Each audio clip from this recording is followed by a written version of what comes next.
It's Troubletcat here, recording for the Zombie Arcade. This is going to be my last F2000 video, and in this we're looking at my Goto assault loadout. So this is my favorite loadout to use on the assault kit, and it does involve that there F2000. It's my favorite assault rifle at the moment, as I think I mentioned in one of the other videos. This was a really long squad, slow-paced as well as squad deathmatch game, so I kept down pretty heavily.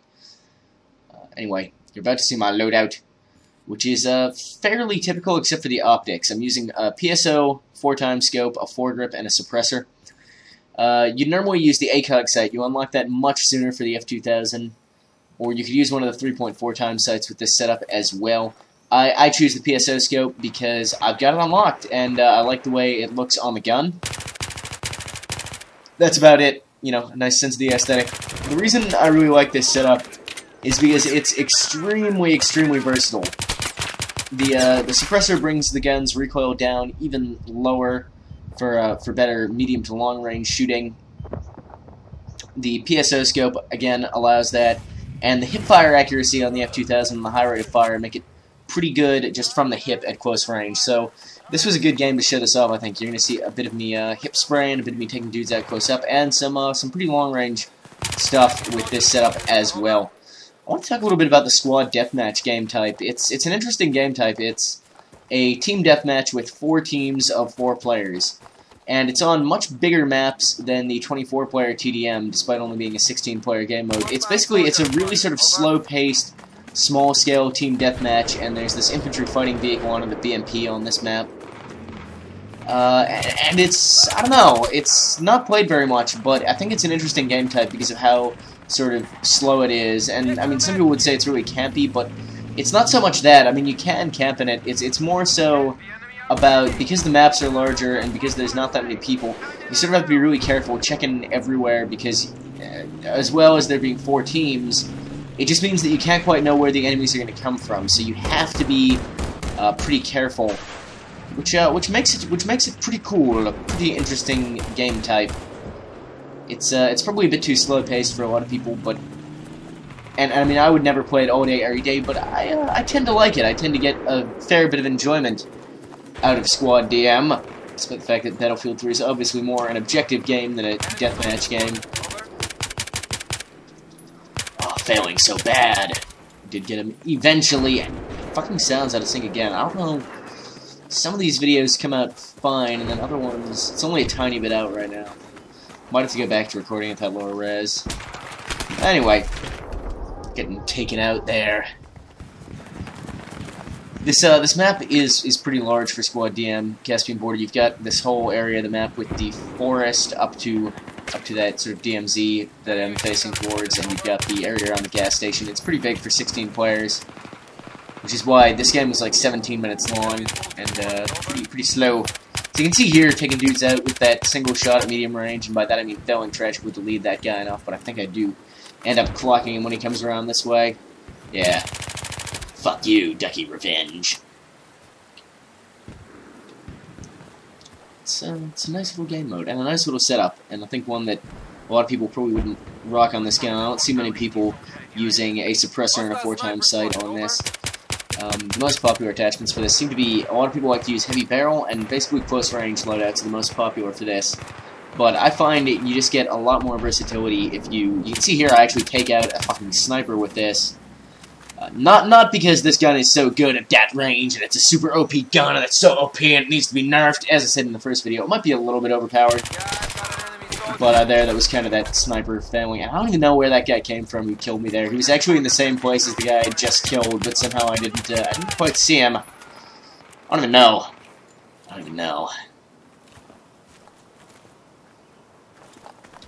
Yeah, as I said, I cut out a few bits where there was just like long portions of nothing happening. That's what was going on there.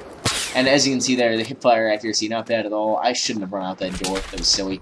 I heard that sniper round miss me, and I thought the guy was close by, and he had, like, hip-fired and missed. He actually turned out to be quite a bit further away, and was able to take me the fuck out. Get your meds! Get your meds! He says.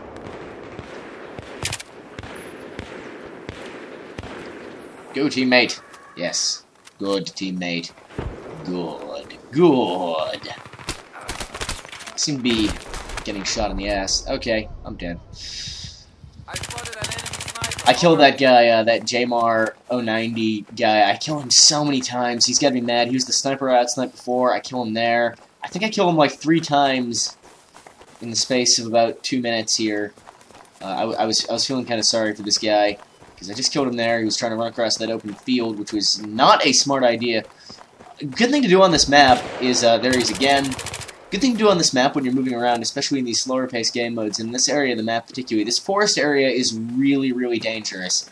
There's all these rocks, there's all those trees, there's so many hiding places. So a tip I'd give on this map in these more forested areas is try and stick to shadows. You're a lot harder to see if you're just in shadows in this game than if you're out in the bright open place. It's something that maybe a lot of people don't sort of take into account, don't think to do. But seriously, hide in shadows is not just for D&D guys. It actually works really well in this game too. If you keep a low profile by crouching or going prone and stick to those shadows, it's going to be a lot harder for your enemies to spot you. Make sure if you do have to cross an open area, you go from cover to cover, you cross as quickly as possible, and if you can't go from cover to cover or concealment to concealment, just go between shady areas rather quickly. Like you see over here, I run into the shadows. There are a lot of shadows down here. And I do find it helps a lot to be in them. Especially depending on what camo you're using. Obviously you want to use one that's appropriate for the map. I'm using the veteran kit here, which is the second last camo you unlock. Spec Ops Black is also pretty much a good camo on any map because you blend in the shadows better, and also it stops you showing up on IR as brightly as you normally do. I mean, you can still be seen quite easily through an IR scope, but it's a bit dimmer than it is with the other camos, and that's a good little advantage to have. So coming up towards the end of the game here. That guy, he must be mad, getting blowed up by that rocket. I don't think rockets on infantry is overpowered exactly, but it is really annoying when you get blown up by an RPG or something. It can be quite frustrating. It sounds really out of sync. Oh, was that JMR 90 guy again? He's probably super mad. No, my ass! Ugh, I wanted to live there, but Table Chaos had different plans. And one more kill, which I believe I get on this dude. It's like, oh, I got away, I'm so safe. But I was just reloading so I could kill in the end. So that's that game, folks, and that's the F2000. Next up is the AN94, which, oh man, I got all the unlocks I needed for that. I've actually figured out a couple loadouts that sort of work, so there might even be 3 videos for the AN94, but oh.